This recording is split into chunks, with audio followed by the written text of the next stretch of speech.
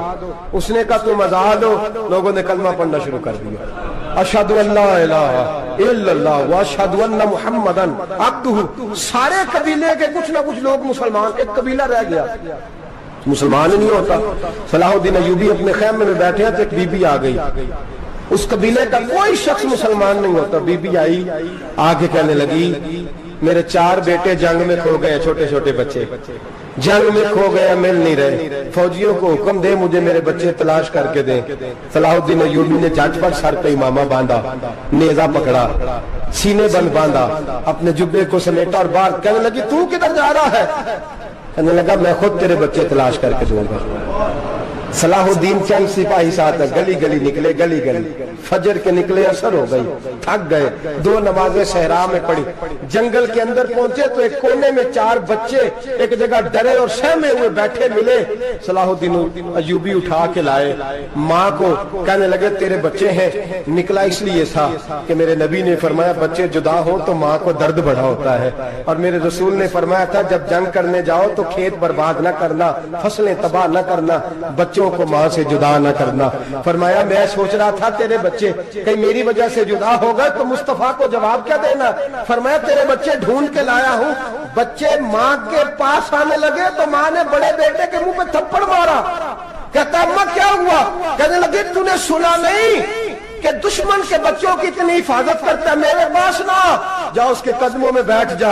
جس نبی کے غلام اتنے سچے ہیں وہ نبی کتنا سچا ہوگا، جس نبی کے نوکر اتنے کھڑے ہیں وہ نبی کتنا کھڑا ہوگا، جا کے کلمہ پڑھ لے۔ میرے دوست یہ اسلام ہے جس نے غیروں کا درد بھی اپنے سینے میں رکھا۔ اقبال کہتا ہے سارے زمانے کا درد ہمارے ہی سینے میں ہے، برما کا مسلمان ہو یا عراق، لیبیا، افغانستان، کشمیر کا مسلمان ہو، میرے دوست وہ غیر نہیں ہے، وہ تیرا اپنا ہے۔